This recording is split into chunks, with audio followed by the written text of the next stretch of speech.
Starting today, this is our place. Strangers can scram. Whoa, hold on a minute. What's going on with both of you? This was happening right after my mother's funeral had just ended. My mother-in-law and sister-in-law started insulting me, and they wouldn't stop. My husband tried to step in, but they didn't slow down. You're being tricked. Maybe you've been brainwashed or something, they said, laughing. Yeah, it's all because your mom spoiled you. She's the one who raised you this way. Your mom's to blame. When they started bad-mouthing my mom, I couldn't take it anymore. My anger exploded. I could tolerate them saying things about me, but I absolutely couldn't stand them talking about my deceased mother like that.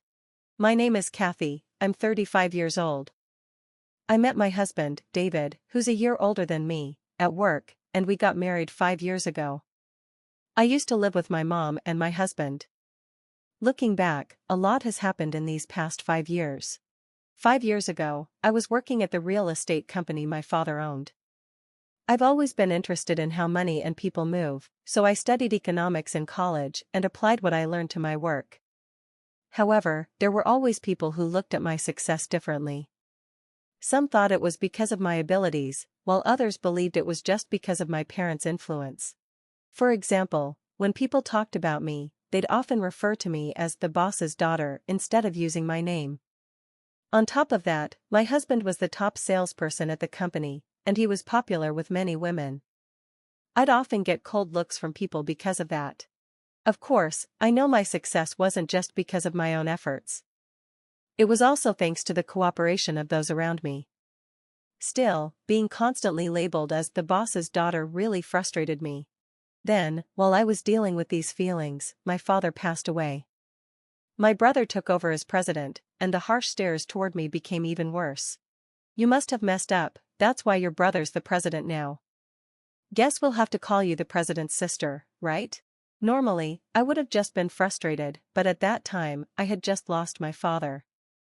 Those words were tough to hear when I was already mentally exhausted from his funeral. A single thought crossed my mind: what do I really want to do? Even though I was trying to keep going, something was missing. Then, one day, I found myself saying, I want to be an investor in front of my husband, David. Instead of rejecting my idea, he supported me. When I told my mom I wanted to quit my job and become an investor, she laughed and said, "You didn't have to worry about your father.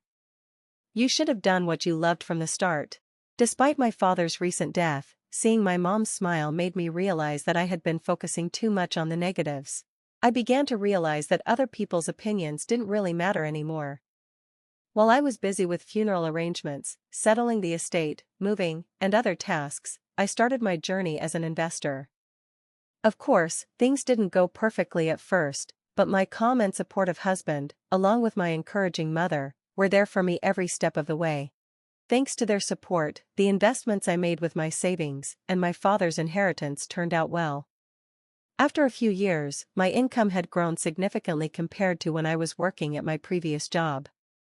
On one hand, I felt fulfilled and happy with how my life was going. On the other hand, there were two people who became a constant source of stress: my mother-in-law and sister-in-law. My sister-in-law is 3 years older than my husband and 4 years older than me. She's still unmarried and, from the moment David and I decided to get married, I had the feeling that she wasn't too happy about it. Even my mother-in-law seemed to see me as nothing more than a spoiled rich girl, despite the fact that I worked hard just like any other employee when my father was still the CEO. Every time I visited my in-laws, my mother-in-law would make snide remarks whenever my husband or father-in-law weren't around. "You're such a pampered princess. I bet you can't even do housework properly," she'd say. "It's a woman's job to do the chores, so don't make David do it." But my own mother had taught me a lot, so I could handle things just fine. Since both David and I worked, we helped each other out with the chores. In fact, it was David's idea. But my mother-in-law refused to accept that, and my sister-in-law wasn't any better. She'd often say things like, "It's ridiculous that a woman who makes her husband do housework even got married."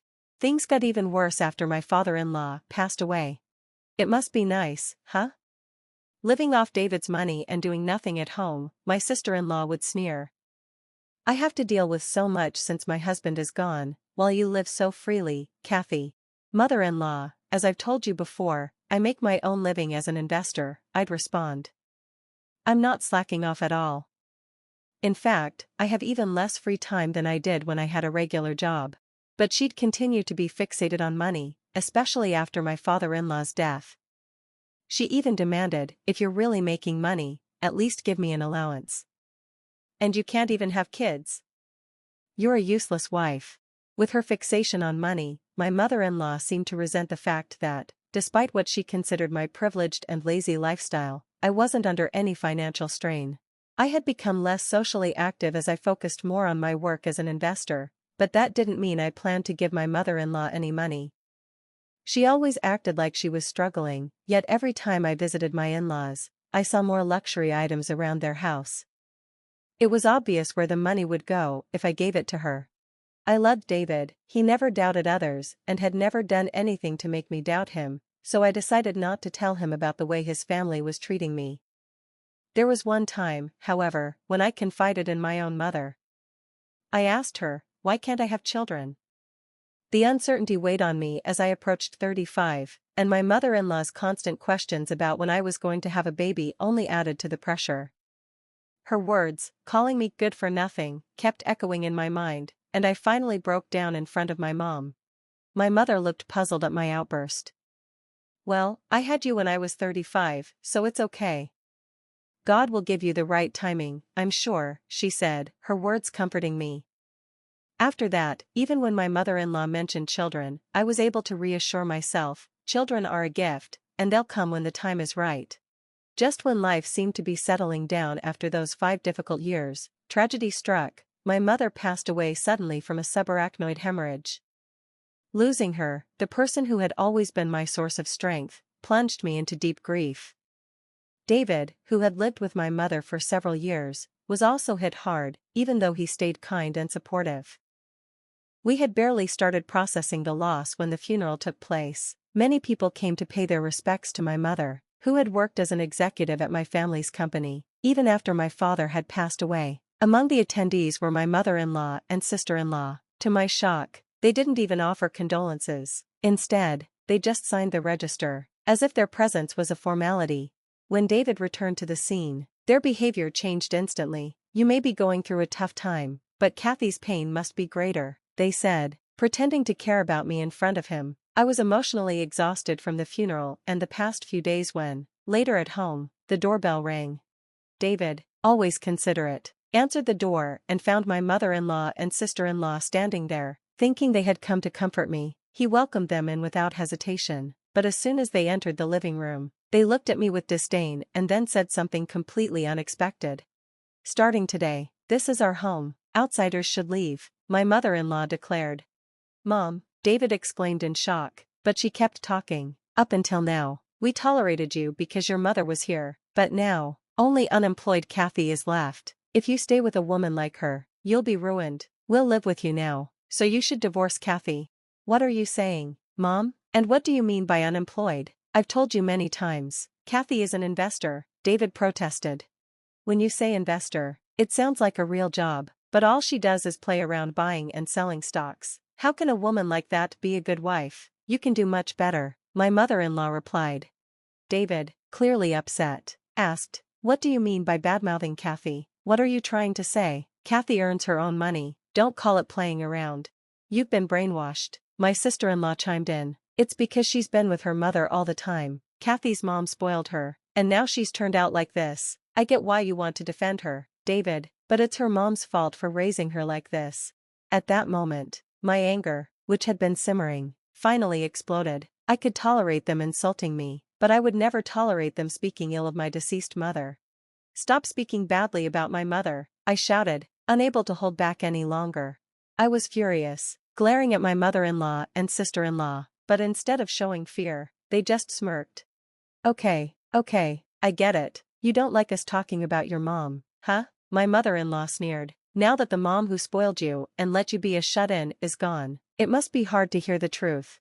I looked down at my trembling fist, trying to control my anger. I took a deep breath, about to say something, but David spoke first. Enough is enough, Mom, David said firmly. Don't insult Kathy or her mother. Kathy isn't a shut-in, she's a real investor. My mom and I have supported her all along. If she was just playing around, we wouldn't have stood by. Everyone, including me, was shocked by David's calm but stern voice. My mother-in-law, clearly caught off guard, began to stammer. Don't be so angry, David. Still, Kathy's lifestyle has been possible because of your earnings, right? Didn't you let her live in luxury, buying this high-rise condo? Poor David. If you just live with us, we'll do all the housework. All we need is a small allowance. That's it. Don't you get it, Mom? David interrupted, clearly frustrated. This apartment isn't mine, it's Kathy's. My mother-in-law gasped, her eyes wide. What? This apartment is Kathy's? Yes, David confirmed. It's part of the inheritance from her father, and the title is in her name. We split the living expenses equally, and for the record, Kathy earns more than I do. Both my mother-in-law and sister-in-law were stunned. They clearly hadn't imagined that I could be earning more than David. My mother-in-law, now speechless, sank back into silence like a defeated person, sensing the situation slipping. My sister-in-law spoke up, her voice shaking. That can't be true. How can an investor make more money than someone working for a company, just by buying and selling stocks? I don't know about other investors, but Kathy has a talent for it. That's a fact, David said. And you have the nerve to belittle her? This is our home. You both need to leave, now. Panic filled my sister-in-law's eyes. Wait, hold on. We sold our house, thinking we could live here from today. Both David and I cried out in shock. You sold your house? Why didn't you tell us?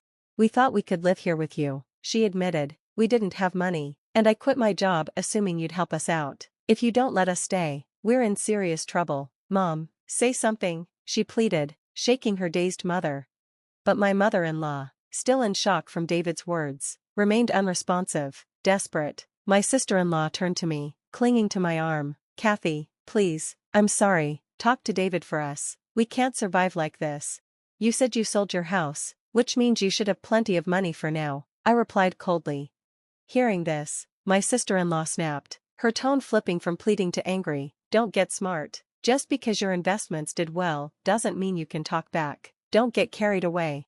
Enough, David's voice boomed, cutting her off. His words echoed through the room, and my sister-in-law fell silent, clearly realizing she had pushed too far. David gave them a sharp look and said, Forget about the house. I won't even ask for my share. Just get out right now. He practically pushed his mother and sister out and locked the door. For a while, they kept ringing the doorbell and pounding on the door, but eventually, it went quiet. Later, we heard from relatives that my mother-in-law and sister-in-law had rented a cheap apartment and were living together. Their old house, located in a remote area, didn't sell for much, and the land was inexpensive. My sister-in-law struggled to find a decent job, and soon they ran out of money. Even then, they hadn't learned their lesson and tried to rely on David and me several times, but we always turned them away. They ended up selling all their luxury items and now barely get by working part-time jobs from morning until night. Meanwhile, I've been able to enjoy my life as an investor, free from their negative comments, and next year, we're planning to welcome a new member to our family, just as my mother had predicted. I'm truly grateful for the blessings that came at the right time.